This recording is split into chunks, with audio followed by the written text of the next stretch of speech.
Bonjour, c'est Gilles sur boursicoté.com. Voici l'analyse technique du CAC 40 pour cette séance du mardi 18 août 2015.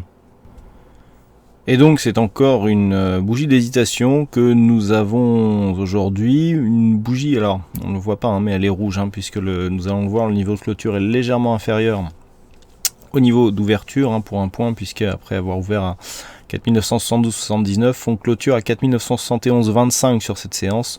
On perd 13 points, 13 points et demi et 0,27% sur cette séance par rapport au cours d'hier. Donc bon, au-delà de la variation, c'est surtout la neutralisation de la dynamique dont nous allons parler aujourd'hui. On est revenu donc chercher ici la zone des 4959 comme zone de support, mais surtout depuis ici que nous avons eu cette bougie qui a matérialisé la poursuite d'une inquiétude donc face aux agissements chinois, eh bien on évolue entre ce point bas et encore on n'est pas vraiment venu le tester, et la zone de retracement ici à 38,2% de Fibonacci.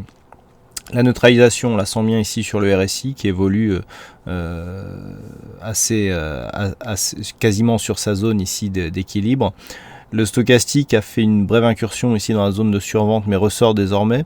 La ligne de signal est en train de rejoindre, et on voit d'ailleurs que l'écart ici que nous avons entre la ligne de signal et l'indicateur est vraiment très faible, et que donc on est en train c'est un signal, je dirais, d'affaiblissement de la dynamique baissière.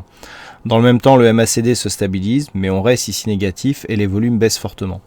Donc on a ici tout simplement des cours qui montent, un retracement total quasiment, et puis une phase de stabilisation. D'ailleurs, on peut valider le retracement total, puisque si on regarde ici ce que nous avons par rapport à ce point bas, eh bien on a, pour le matérialiser, voilà, on a ici une clôture qui se fait juste au-dessus, et le bas de la bougie d'hier qui vient se poser ici sur cette zone. Donc on a vraiment ici la matérialisation sur ici la rupture du retracement à 61,8%, et bien d'une cassure ici et d'un retour donc sur un retracement total. On l'avait vu ici notamment avec ce gap qui avait englobé cette zone. Donc là clairement on est, du point de vue des Fibonacci, on peut très bien s'arrêter là. Après, l'autre Fibonacci que l'on peut tracer, c'est le Fibonacci de la dynamique directe, où on peut voir effectivement qu'on reste ici coincé sous ce retracement à 38,2. Ça montre qu'il subsiste une pression baissière sur cette phase.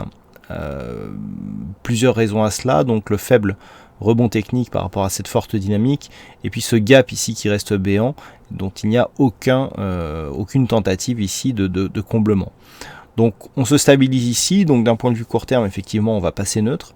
Il faudra maintenant casser une de ces deux zones, c'est-à-dire soit les 5018, cassure significative à la hausse pour relancer une poursuite de rebond technique, soit les 4907 avec une petite préalerte ici sur la zone des 4924 à la baisse pour valider la poursuite du mouvement baissier, puisque même si on a un retracement total ici par rapport, je dirais, à ce mouvement-là, par rapport à cette dynamique directe ici, le faible retracement peut découler sur une rupture de cette zone et donc une poursuite du mouvement, auquel cas on aurait d'autres objectifs qui se définiraient, avec notamment une extension de Fibonacci aux alentours des 4835 points. Donc ça c'est la situation actuelle.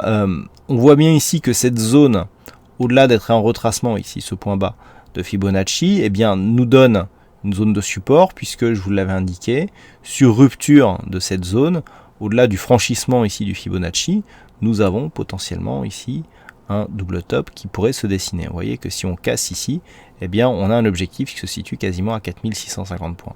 Donc cette zone ici est vraiment sensible. 4907,24, c'est vraiment une zone qu'il va falloir surveiller. Tant qu'on ne la casse pas de manière trop forte, il n'y a pas de danger. Par contre, sous cette zone, effectivement, on ouvrira de nouveaux objectifs baissiers qu'il faudra surveiller. Donc au-delà des zones horizontales, on a un objectif qui est défini à 4150, donc qui est défini par l'objectif même de la figure en double top.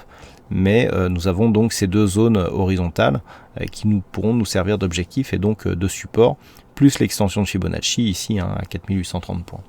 Voilà ce que l'on peut dire sur cette analyse technique. Pas grand chose de plus par rapport à la configuration précédente, puisque Ça fait maintenant 4 séances que l'on évolue quasiment dans les mêmes zones.